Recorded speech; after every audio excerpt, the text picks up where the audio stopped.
Operation കഴിഞ്ഞിട്ട് നമ്മുടെ ജീവിത രീതിയിൽ എന്തെങ്കിലും മാറ്റങ്ങൾ വരുത്താൻ പാടുണ്ടോ എന്ന് പേഷ്യൻസ് ചോദിക്കാറുണ്ട്. അപ്പോൾ ഞാൻ എപ്പോഴും പറയാറുള്ളത്, നിങ്ങൾക്ക് പതുപോലെ ഇരിക്കാം, കുനിയാം, സംസാരിക്കാം, കഴിക്കാം, നോ പ്രോബ്ലം. പതിവായിട്ട് നടക്കാൻ പോകുന്നുണ്ടെങ്കിൽ ഒരു ദിവസം കഴിഞ്ഞ് നടക്കാൻ പോകാം, മഴയൊന്നും ഇല്ലെങ്കിൽ, വലിയ പൊടിയൊന്നും ഇല്ലാത്ത ഒരു അന്തരീക്ഷമാണെങ്കിൽ, അല്ലെങ്കിൽ വീട്ടിൽ നിന്ന് മുറ്റത്തോടെ അങ്ങോട്ടും ഇങ്ങോട്ടും നടക്കാം, അതിനൊന്നും ഒരു പ്രയാസമില്ല.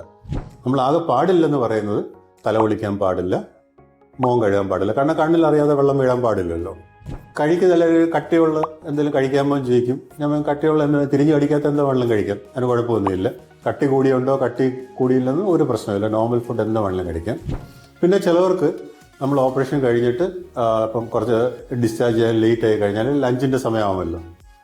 ഞാൻ കണ്ടിട്ടുള്ളത്, നമ്മൾ ചോറ് വാങ്ങിച്ചു കഴിഞ്ഞാൽ അത് മൊത്തം കഴിച്ചിട്ട് വീട്ടിലോട്ട് യാത്ര ചെയ്യാതിരിക്കാൻ ശ്രമിക്കുക. കാരണം കണ്ണിൻ്റെ സർജറി ആണെങ്കിലും സർജറി ഒരു സർജറിയാണ്, നമ്മുടെ ബോഡി അതുപോലെ എടുക്കത്തുള്ളൂ.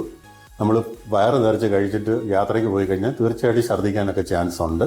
അതുകൊണ്ട് കുറച്ച് കഴിക്കാമല്ലോ, ബണ്ണോ ചായയോ അല്ലെങ്കിൽ കുറച്ച് ചോറ് കഴിച്ചിട്ട് ബാക്കി വീട്ടിൽ പോയതിന് ശേഷം കഴിച്ചാൽ മതി. അതാണ് ഞാൻ സാധാരണ പറയാറുള്ളത്.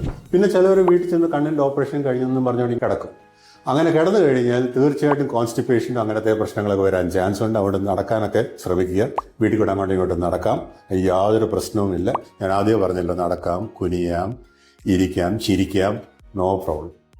അപ്പോൾ അങ്ങനെ ചെയ്ത് കഴിഞ്ഞാൽ ഈ പ്രശ്നങ്ങളൊക്കെ വരാതിരിക്കും. എന്നാലും ചിലർക്ക് കോൺസ്റ്റിപ്പേഷൻ വരാൻ ചാൻസ് ഉണ്ട്. അങ്ങനെ ഉണ്ടെങ്കിൽ ഞങ്ങളെ വിളിച്ചൊന്ന് അറിയിപ്പിക്കുക. അതിനെന്താണ് പ്രതിവിധി ഞങ്ങൾ പറഞ്ഞു തരാം.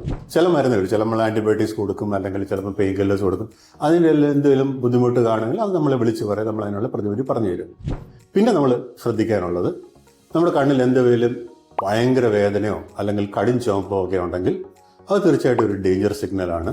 അത് നമ്മളെ തീർച്ചയായിട്ടും വിളിച്ചറിയിപ്പിക്കണം. നമ്മൾ വരാൻ പറയുകയാണെങ്കിൽ നിങ്ങൾ ഒരു ബുദ്ധിമുട്ടും കൂടാതെ ആ സമയത്ത് തന്നെ വരേണ്ടതായിട്ടും വരും.